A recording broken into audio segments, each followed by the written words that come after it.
Hey everybody! Okay, so today we're going to be doing a presentation on cardiac emergencies that occur in EMS.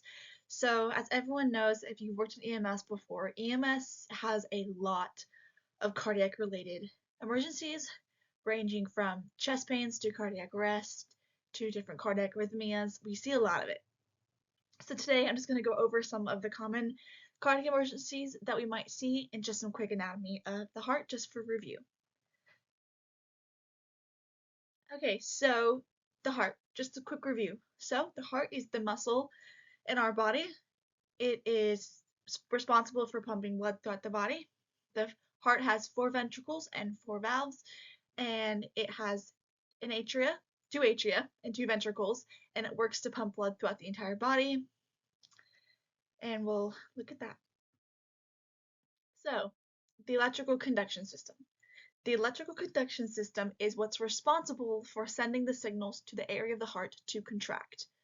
So the atria are going to pump blood through the body, and they're going to push blood into the ventricles. The ventricles are going to fill up with blood and contract and push the blood out.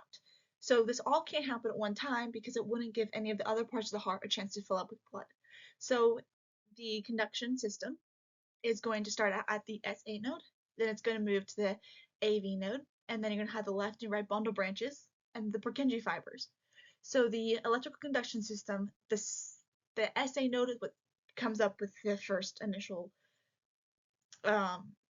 electrical impulse. It generates it, and then it's going to send it down to the SA node, or excuse me, the AV node, and continue on through the heart, allowing it to beat. The atria are going to contract first, then the ventricles, and then so on. So, the path of bloodway. So, blood comes in through the superior and inferior vena cava into the right atrium. It's then going to pass from the right atrium into the right ventricle through the tricuspid valve. It is then going to go through the pulmonary arteries into the lungs to get oxygenated. It's then going to come into the left atrium through the pulmonary veins and into the right ventricles. Then it's going to be pushed out through the aorta into systemic circulation. It's going to circulate like this, and it's going to continue at a rate about 60 to 100 beats per minute. This is a continuous process, and if this process is disturbed, you're going to get a cardiac arrhythmia. So, what does a normal EKG look like? So this is what we have. This is called the PQRS. So we have the P wave, which is, if you can see right here, and then we have the QRS complex, and then you have the T wave. So take special note that each of these things should be a specific length apart from each other and range for a certain amount of seconds. If any of these things are out of sequence, then we can cause problems with the heart. Take special note here with the ST segment because we'll be talking about that a little bit later when we talk about heart attacks. That is a very important thing to know. So a quick review, the EKG numbers. So the small boxes, each small box represents about 0.4 seconds or 0.04 seconds. The PR interval, which we saw earlier, is 0.12 to 0.20. The QRS range needs to be less than 12. If it's more than 12, then you have an indication of a right or left bundle branch block. The QT interval should be less than 0.44. So, this is a normal EKG rhythm strip. This is just a single rhythm, a single strip out of after you hook the patient up to a cardiac monitor. So you'll see here that we have the P waves, the QRS complex, and the T waves. They're all within normal ranges from each other. The patient's heart rate isn't too slow or too fast. This is what we want to see. This is probably what we're going to see in a healthy person. So now we're going to go into the cardiac rhythms that are not normal. So the first thing we're going to talk about is ventricular tachycardia, also known as VT. So up in the upper hand corner, or the top of the screen, you're going to see what a normal heart rhythm looks like. We have a P wave, a QRS complex, a T wave, and it repeats not too fast and not too slow. So down here, you're going to see that you don't see that normal rhythm. You just see that it is wide and fast. This is ventricular tachycardia. You can have this with or without a pulse. So if you see this on a monitor, check if your patient is responsive. Do they have a pulse? If they have a pulse, then you're going to treat it probably with medication first. If they don't have a pulse, then you're going to start the cardiac arrest protocol. Next, we're going to talk about the next arrhythmia, which is ventricular fibrillation, also known as VFib. So VFib is when the ventricles are fibbing. Now this is a arrhythmia that you will only have without a pulse. So if you see this on the monitor, then you're going to have to activate the cardiac arrest because the patient will not be responsive and will definitely have no pulse. So you see up here you have a normal EKG rhythm. Down here you'll see that it's fibbing. It's a coarse line that's up and bumps up and down and not pretty. This we treated, like I said, as a cardiac arrest. The only way to get out of this rhythm is by shocking it. Next, we're going to talk about AFib. So AFib is when the atria are beating way too fast for the ventricles. Now you can have this asymptomatic and non-symptomatic AFib. Non-symptomatic AFib will typically show no symptoms and the patient can just live with it. When you have it with symptoms, then the patient is most likely going to be unstable. The danger of AFib is that if the atria is not beating consistently, blood is going to pool there, and if blood pools there, it can most likely potentially cause a stroke because you can get a blood clot, and that blood clot can go through the heart, potentially up to the brain. You'll see here that AFib is the only rhythm that is irregular, and you can see no P waves. So if you can't see P waves and it's very irregular, then it's AFib. You see the QRS complexes are not continuous, they're not in the same consistency. And you can also see that you see no definable P waves. SVT, also known as supraventricular tachycardia. SVT is, as you can see here, a heart rate above 150. SVT is too fast to see P waves, so you want to slow that down so you can get an underlying rhythm. Typically, SVT can be treated with medication or synchronized cardioversion. Next, we're going to talk about normal sinus rhythm, sinus bradycardia, and sinus tachycardia. So first, we've already looked at what normal sinus rhythm looks like. A rate between 60 and 100 beats per minute with a consistent P wave, QRS complex, and QT interval. You have it. It's not too fast, not too slow. So the next rhythm we're going to look at is sinus tachycardia. This is a rate between 100 and 150. You can have sinus tachycardia with patients who have heart palpitations. They can be asymptomatic or they can have some chest discomfort. If they are symptomatic, then you want to fix that and slow it down. First, try medication. Next, we're going to look at sinus bradycardia. Sinus bradycardia is when the heart's not beating fast enough. Sinus bradycardia can be very, very dangerous because you're not perfusing the rest of the body very well, so you can start to get cyanosis and hypoxia. Sinus bradycardia is a heart rate under 60. Now, take special note that some patients, if they're an athlete, might have a normal rhythm that's slow. So if you see a slow rhythm, talk to your patient and see if it's normal. If they're non-symptomatic and they're a little bit, and their heart rate is low, then you can try something first, like atropine, or vagal maneuvers, excuse me. You can try atropine, and if they are symptomatic and you need to get that heart rate up, then you're gonna pace them. And that's just sending shocks. That's your monitor taking over their own conduction system. So next we're going to talk about heart blocks. What's a heart block? A heart block is a disturbance in the electrical activity in the heart.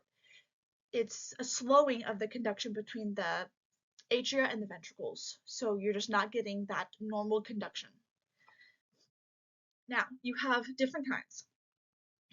You have the first degree heart block, which is, you can see the PR interval is just longer. Now, this kind is normally not symptomatic, so you can recognize it, but typically there's nothing you can do about it. Then you're going to have a second degree type 1, which is where you see the PR interval is getting progressively longer and longer until you drop a QRS complex, which means that there's going to be a beat where the atria, the signal is not going to reach the ventricles, and you're going to lose that beat. Second degree type 2 is going to be where you're going to have the same width of the PR interval, and it's going to be consistent until you lose a beat. A third degree heart block is the most dangerous kind because the atria and the ventricles are not communicating at all. They're beating in their own time, and that can be very dangerous because it can mean poor perfusion because they're not working together to get the heart beating to perfuse the rest of the body. The best way to handle this rhythm is by taking over control and pacing the patient. So now we are going to talk about heart attacks. What is a heart attack? So as you can see here, that is the buildup of plaque.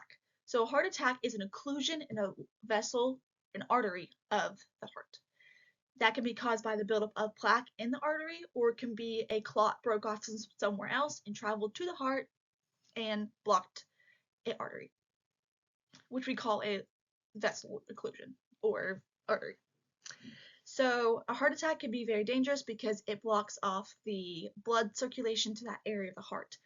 And you want oxygenated blood to reach all of the heart. So if that part of the heart does not get oxygenated blood, then you can cause cellular death and necrosis. And this can be very, very dangerous if not taken care of quickly. So what are some signs and symptoms of a heart attack? So you can have chest pain, chest discomfort, tightness, dizziness, nausea, and lightheadedness. Now for women, symptoms might be different. You might have pain in different areas of the body. You might have shortness of breath, nausea, jaw, or back pain. Women can show very, very different symptoms. So to be safe, just run an EKG on any complaints of pain that might be associated with something else. If you can't find an underlying cause, run an EKG. So now we're going to talk about an EKG. This is what an EKG looks like. This is taking pictures of different parts of the heart. Learning to read an EKG is one of the most difficult parts of becoming a paramedic because it can mean so many different things, and it's one of our biggest parts of our job. So you can see here that you have the QRS complexes with the P waves, the QRS complex, and the T waves, and they're all lined up, but we're looking at it from different views of the heart. So this is how it's divided up. You're going to start with your inferior leads. You've got 2, 3, and AVF down here. That's one area. You have your septal leads, which are V2, V1, and V2. You have your anterior leads, which are V3 and V4. And you have your lateral leads, which are V leads 1, AVL, V5, and V6. These different leads look at different parts of the heart. So if you see what we call ST elevation at any of these leads, you can look at a potential STEMI, which is ST elevation myocardial infarction. So in order to diagnose a STEMI, you have to have elevation of 2 contiguous leads. So in order to have a STEMI in the inferior leads, you have to have elevation in 2 of the 3 leads. In order to have a septal STEMI, you need to have elevation in both leads. That goes as well as an anterior STEMI. If you only have elevation in 1, then you cannot call it a STEMI. But you can always feel free to send it to the hospital and they can tell you. This is just another look at parts of the heart that correspond with the EKG, like all the different sides. Feel free to pause the video if you'd like to look closer. So we're going to look over our STEMIs now and what they might look like on an EKG. The first thing we're going to look at is an inferior STEMI. So you can see here that we have elevation in leads 2, 3, and AVF. So that is elevation in all 3 leads, and you can see the ST segment right here is elevated. And you want to look for elevation that is more than 1 millimeter or 1 small box in elevation. If it's more than 1 small box, you can see right here that there's really no elevation in any of the other areas. There might be a little depression. And if you see depression in one area and elevation in another, that's a big indication of a STEMI, because depression can also be cellular death. So you look right here, you see the elevation, and you've got quite a bit, so this is the big inferior STEMI. So next we'll look at a lateral STEMI. So you see the lateral STEMI, we have elevation in leads 1, AVL, V5, and maybe a little in V6. So you see that we have a lot of elevation in leads 1. We have some depression in other areas of the heart, like V2, 3, and AVF. Now, those are what we call reciprocal changes. So if you have elevations in some part and you have depression in some parts, that's a biggest indication. You always want to look for reciprocal changes because that can tell you and point you towards more of a person having a heart attack. Now we're looking at a septal STEMI. So a septal STEMI is going to be elevation in leads V1 and V2, which I might just drew a circle around it, so it might be hard to see, but that's what that's going to look like. You'll see elevation there, and we'll look for depression in other areas. So now we're going to look at an anterior STEMI. So we'll see that we have elevation in leads V3 and V4. So we have elevation in these two leads that will indicate a anterior STEMI. You can see that we have a lot of elevation, so we would send this to the hospital and then activate their STEMI protocol. Alright guys, I appreciate everyone for watching this video. I hope you all enjoyed it and learned something. Have a nice day.